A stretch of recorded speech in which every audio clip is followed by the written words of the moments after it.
the first line of code we shall write, what I want to see do over here, I want to write a script that performs mathematical operation on two numbers. Now, this is not a Python code, right? This is just English, isn't it? So if you want to write down in English, typically when do you want to write down in English? We want to describe that what you're trying to do below it, right? If you can describe that. So that has to be started with a hash symbol. If you do so, then Python will be ignoring this line. So this hash, when we add and we write something, we call this thing a comment. So a comment is written by hash. So using hash, you can write down a lot of lines. So you can like explain the story, what you're trying to do in this particular code. That is why we have this hash. Let us say, as I told you, I want to do some mathematical operations on two numbers. So how do I do that? See, I can do like this. We used to do that, in our school days, like x equal to 10 and y equal to 20 and z equals to x plus y. And we can try to see what is the value of z. If you want to see that, you just print z. So it will be showing you the value of z, what the value of z is, right? Run this, right click, run script 1. And you can see the output is how much?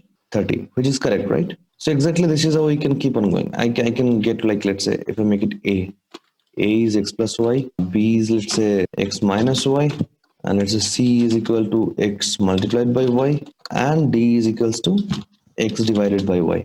Okay, if we do so, and we print like a comma b comma c comma d, all of these values, if I do so, we'll find out it prints the values. See, 30 a plus b minus 10 minus y, x into y is 200, and this is 0.5, x 10 by 20, right? Great. So we are actually taking two variables. So these things, when you're writing, it is called variable equals to value. That is this format. So this is called a variable and this is called the value. So whatever value you can put in the variable will be having that particular thing basically. So when I'm saying that x equal to 10 or x equal y equal to 20, what I'm trying to say is that basically, let's say I have a container like this. So this is a container, and in this container, so this container we are calling x like that. And when I'm saying x equal to 10, then what I'm doing, I am just putting this value 10 within the container. I'm putting this value 10 within the container. That's what I'm doing. So that is x equal to 10. Let's say similarly, I have another container and it is like, y equal to 20. If it is like that, x equal to 10, y equal to 10. So this is y, let's say. I'll delete this x written over here, 10 written over here. So this is going to be like y, and this is 20. So if we do so, so now x and y. So now when I'm writing that, let's say z equal to x plus y. So what is happening? Z over here, this guy is z, and I'm writing x plus y. So it is like these two containers we have. So whatever we have data within these containers, let's say that is your 10 and 20, right? In x you have 10, correct? And here we have 20. So these two data that we have, so this is x and that is y. So what we are doing when I'm saying x plus y, so you're kind of taking both of these things together and you're pouring 10 from here, 20 from here. So when you're adding, what will happen? It will become 30, right? This container is your variable, right? So remember this thing. So the container is called variable, and the value that we are putting in, that is of course so this is the idea, variable equal to value. Now, why I did this particular thing? I did this particular thing to explain you certain things. See, every variable comes with a particular type. That means this type determines what kind of data can be contained within it. If this doesn't make sense to you, let me give you a very cool example. An example can be from a real life situation. Example, if we have, let's say, one plate and we have, let's say, one glass, and with you have rice and you have milk. So which one will you keep where? You will keep rice on the plate and milk in the glass. I mean, you can do the opposite, but that doesn't quite make sense. You will typically put rice on the plate and milk in the glass. So let's say plate equals to rice. That makes sense. So the value, the container is plate and the material we're putting in is rice. And if we say like glass equal to milk, now this might look a little odd from the real life scenario, like plate equal to rice. What are you talking about? Now, what I'm trying to say is that this is the container. Remember this photograph always. Container, the thing that you are putting in. So we can put in rice within plate. We can put in milk within glass. So also understand this plate and this glass will be having some certain capacity, right? So you cannot pour more milk than that, or you cannot put more rice than that. There is some kind of a capacity, isn't it? So that capacity also comes into picture. That means, and every variable, whatever type of data it can contain, always comes with a high threshold of capacity. So you can put only that much amount of, you can of course put less, but you cannot put more. That is the idea. So let us say if I try to see what is the type of X, what do you think is the type of X? That's a number, right? It is integer value. So if I print type of X, so it is like a conjugate thing happening over here. So I am printing the type of X, correct? So if I do so, typically you don't need these spaces. You will see it is telling class int. That means it is an integer. If I check for everybody will come more or less the same, but look at this D. This is not an integer, right? This is more like a float. Float means what? Decimal value. So if I try to print the type of D, I'll find out it's telling float. So what all types have we got with us? So types of data, typically we shall be working with mainly three types. One is int, one is float, and another one is string. String means text. And another one is Boolean, which sometimes we shall use. Example can be true, false. So let's say I'm writing like p equal to true. If you try to check the type of p, so you'll find it out. So if I run this, you will see it is telling bool, right? Bool means Boolean. So these are the typical data types we shall be working with. So let us see certain examples for these data types, actually, just for the data types. Okay, so let us write some data types examples. So print the type of 10. When I said that print type of a, or let's say print type of x, x means what? 10 only, right? So type of 10 means type of x over here. So I'm printing the type of 10. So 10 is a number, so it should be integer. Print the type of, let's say 2.56, that should be a float, correct? Print the type of, let's say, hey, how are you? So that should be a string. And of course, print type of, let's say, false. That should be a Boolean. Let's try to see that. And here we go. The last one is a Boolean. This is a string. This is a float. This is an int. Now, it is coming in such a way, it is becoming very difficult to understand which is coming from where. Let us do like this. 10 is, so what it will do, it will first print 10 is, and then it will print the type of 10. Okay, see this thing. 2.56 is, hey, how are you is, false is. Now if I run it, it will come like this. 10 is, and then this part, type of 10, that is class int. 2.56 is, that is this text, then the type, right? That comes over here. So you can put comma, comma, comma, you can print a lot of things in one single line, basically. Okay. Just like if you see here, I printed phone numbers A, B, C, D. They got printed over here. This comma will not get printed, but the things in the left and the right hand side will be get printed. So can we do a mathematical operation on this kind of data? No, right? We cannot do mathematical operation on this kind of data, but we can do mathematical operation on floats and int. Let us see.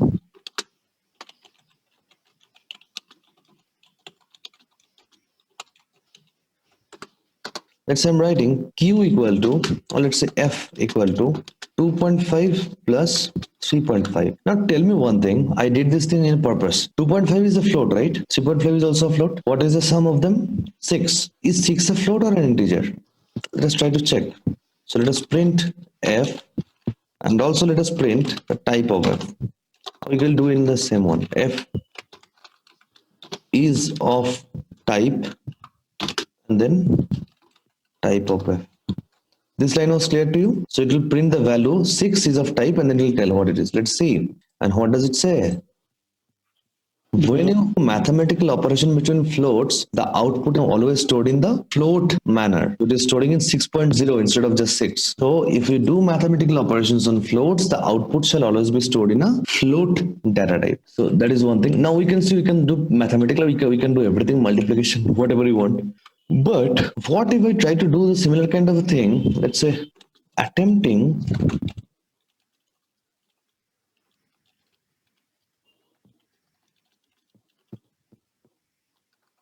let's see. Let's say s equals to hi plus let's say Pramod. What do you think will happen? Will it work? No. Let us see. Print s. Just let us print the output. Let us see that much, because we know if it somehow works, the output shall be let's see what happens. Let's go for it. And here it goes. Remember, if it is of type string, plus is a concatenation operator. It is no longer an addition operator. For strings, plus is a concatenation,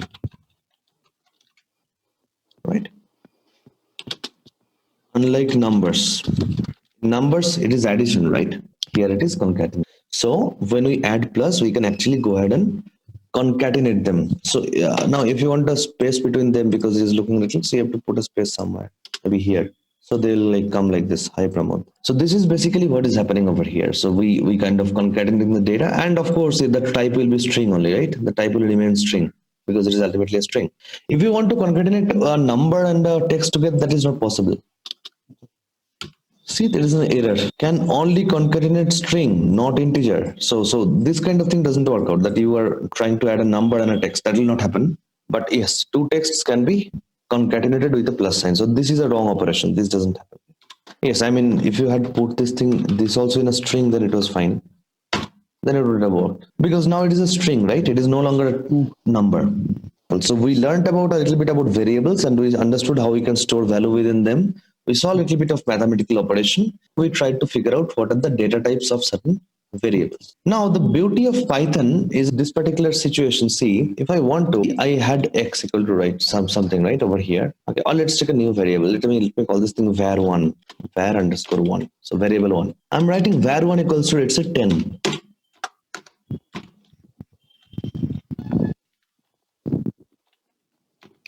In the type of var1, what will be the output? Integer, right? And here, now see this. I'm copying this line multiple times.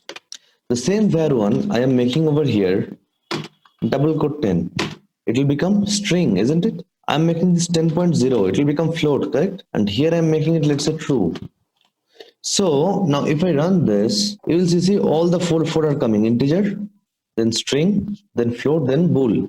But the point I tried to prove over is that this particular variable, we can in different point in our code, we can use it for different values, different types of values. It is not fixed that okay, if you are using integer once, you have to use integer throughout. No, the var1 was integer, now it is a float, now it is a string, or now it is a Boolean. Everything works. So data type will be dynamically changing depending upon what kind of a value you are trying to put in. For any variable, the data type might change depending upon the value that you are trying to put in. This is one unique feature of Python, because let's say if you talk about some traditional programming languages like Java, C, this kind of languages, over there you try to write a variable and try to put a value within that. Whatever value you have defined your variable to accept, it will only accept that particular type. It will never accept something else. You have to create a new variable. But here, one variable can accept multiple types of data. This is the particular thing about it. Now that we have understood these parts, let us continue with the main mathematical operations that we are trying to do over here, right? So we saw 4 mathematical operations. There are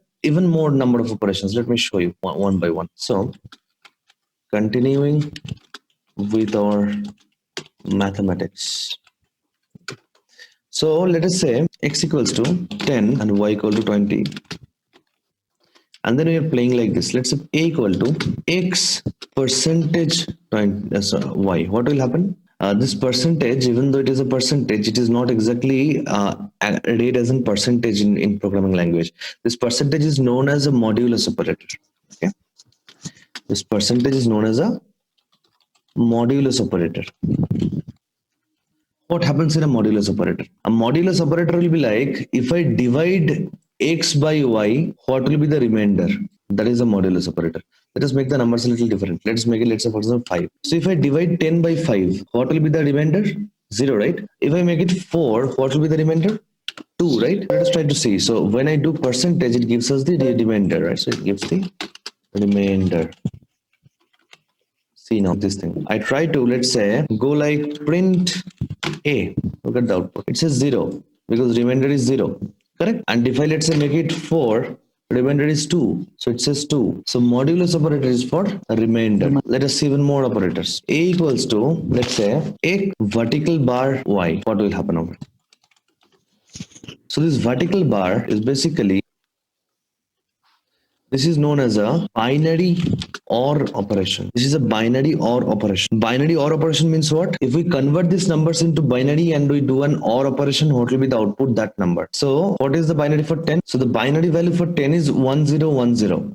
Okay. So binary for 10 is 1010, and binary for 4 is 0 1 0 0. 2 is 1 0, 3 is 1 1, 4 is 1 0 0. So if I do a binary OR operation over here,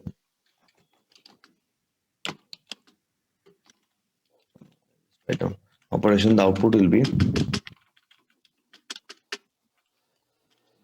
so when you do OR operation, if the two numbers are any of them is 1, the output is 1, and if both is 0, the output is 0. So it is 1 1 1 0, because here at least one of them is 1, right? So it will be 0 only if both of them are 0. So now 1 1 1 0 is the number, right? So what is the decimal for this? 1 1 1 0. The decimal for this will be basically, let us try to find out. So 1010 is 10, so 1011 is 11, 1100 is 12, 1101 is 13, 1110 is 14. This should be 14. Let us try to print a, let us see what is the output it is giving. What does it give? Just like this. Binary OR operation. We also have binary AND operation that comes with an ampersand, like this. So binary for 10 is 10104. So binary AND operation. Now AND, the rule is if both of the digits are 1, it will be 1, else it will be 0. So here it will be completely 0 only, because there is no place both of them are getting 1, right? So it is 0 0 0 0. So the output will be 0. And here we go. So this is the binary and OR operations with it. So now with numbers, these kind of operations we can do. But when you try to come to, let's say, now that we talked about the all other data types, but now for float also we can do this kind of operation, because float is also number ultimately. But if we try to talk about a string, we already saw that string, the only thing we can do is just the plus. If we cannot do a minus, it will not work out. We cannot do multiply, nothing. We can only do the plus operation, which will mean concatenation. For this one, Boolean, see how we can work. Let's say x equals to, let us make it Boolean. So this is like Boolean. So let's make x equals to, let's say, true. Okay. Y equals to, let's say, false. If I say a equals to x and y, what will happen, do you think? Try to figure it out. Let's try to solve it together. X is true and y is false. So true can be thought of a 1 and false can be thought of a 0. So 1 and 0 is 0 only, right? Isn't it? Because I told you in AND operation what happens? If both of them are 1, it is 1. Otherwise it is 0. So 1 and 0 is 0. So the output should be what? False. And here it is. If both of them are true, then the output is true. Both the booleans are true, the output is true. Or we can generalize like this. So if all booleans are true in the operation, the output will be true. If any boolean is false in the AND operation, sorry, in the AND operation, the output will be false, right? So the output will be true or false depending upon what is it. So if everything is true, then it is true. If everything is false, it is false. The opposite thing happens in OR. So if I try to do an OR operation, it will go like this. If all the booleans are true, if false in the OR operation, then output will be false. If any boolean is true, at least one of them has to be true in the OR operation, then the output will be true. So let us see this, make it OR. So let us make one true and one false, so we can verify the output. See, first one says false because it is and second one says true because it is OR. You can also do this thing. So now here, see what we did. So this was a binary operation, but typically when we work with Boolean variables, we do not go for a binary and an OR. We instead go for a logical and OR. How is that done? Logical and OR operation. How we can do it? See, or you can say conditional and an OR. How do we do that? We do it like this. Let's say x equal to true, y equal to false. So we'll go like a equals to x and y. directly, and or you can just print it. Print x and y and see the output directly. No required to save it in a variable and again then use it. Directly use it. Print x or y and let us see the outputs. Same, right? False and true. But this is what you are typically supposed to use. We usually do not use this one. You may, but typically we use this one. Correct? X and y, x or y, right? So an example with this, the numbers you understood, we can, let's say for example, read a value from the user. We can try to operate on that number. We can do a lot of things. We can give an output to the user. But what is the typical usage of this Boolean variable? String also you understood. Let's say you are taking input from a user, like what is the name? So that will be a string. Float is also fine. You're calculating percentage or division, especially when you go for division, you will find out a lot of float value comes in. But what is the use case of this one? Booleans. Let us see. Use case of Booleans. Now the use case of Booleans go like this. Let us say, so I am creating a variable with the variables can be created with any name. It can be any combination of text and numbers and underscore. Text underscore number, any combination. The only thing is that it cannot start with a number. It has to start with either an underscore or with the text. It cannot be like this. This is impossible. But it can be like this. Oh, this is also not supported. No, this is fine. Of course, this is fine. So it can start with an underscore, it can start with the text, but it cannot start with the number. Okay. So let us say now we are seeing some use case of Booleans. Let's say, do I have money? False. Do I have girlfriend? It's a false. And I can say, so am I happy? Am I happy equals to, do I have girlfriend or do I have money? Anything is fine, so I am happy. But the output is I am happy is false. I know this is a very, very bad example, but I think you understood the point, right? So if I run this, it will say false, right? If I have anything, let's say if I have money, then also I'll be happy. So it will say true. Okay. If I have both, then also it is fine. True. If anything, let's say I don't have money, but I have girlfriend. I don't know how much happy situation that is, but let's assume it is. Click on this one, it says true, right? Clear, no? This is the situations when we use this kind of things. Talking about serious issues, it can be like this. Let's say, you're trying to authenticate a user that is trying to log into an application. Let's say you are working in nature farm. You have got a nature application where you have to go, you have to see your data. Now, someone is coming and putting their login ID, your login ID, they do not know the password, they cannot come inside, right? So that is like, this is correct and that is correct. So both the things has to be correct, right? That is like a true false. Getting the point? Those kind of situations we can use Booleans. We'll see a lot of use case of Booleans when we further move on to our programming. So today it is like I'm trying to keep it pretty basic. So I'm just talking about putting values and playing with them, nothing else. Nonetheless, this was important. If we do not do this, we cannot go forward. We need to understand this part.